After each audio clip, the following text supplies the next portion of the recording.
Aloha airlines flight 243 plane crash दुनिया का सबसे मिस्टीरियस प्लेन क्रैश माना जाता है। 28 अप्रैल 1988 एक आम दिन था जब फ्लाइट 243 हीलो एयरपोर्ट से हिनुलु एयरपोर्ट जा रहा था। यह 34 मिनट का एक छोटी सी फ्लाइट थी जिसमें 90 पैसेंजर, 5 क्रू मेंबर, 2 पायलट सवार थे।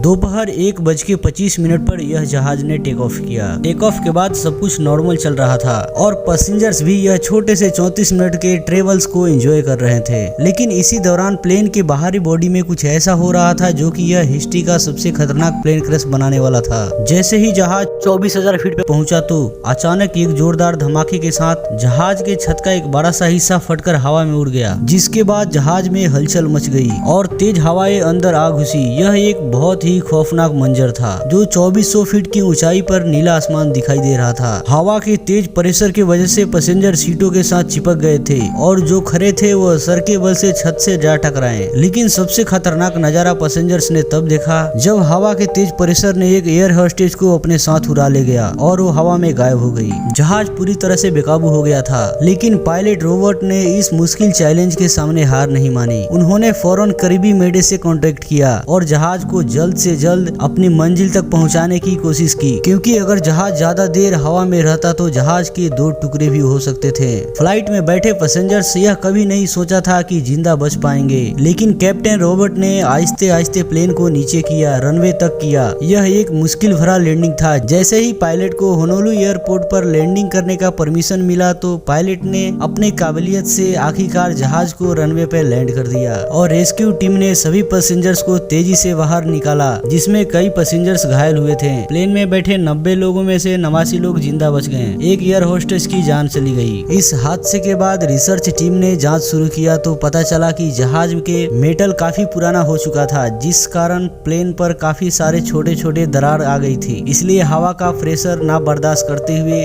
इस फ्लाइट की छत उड़ गई।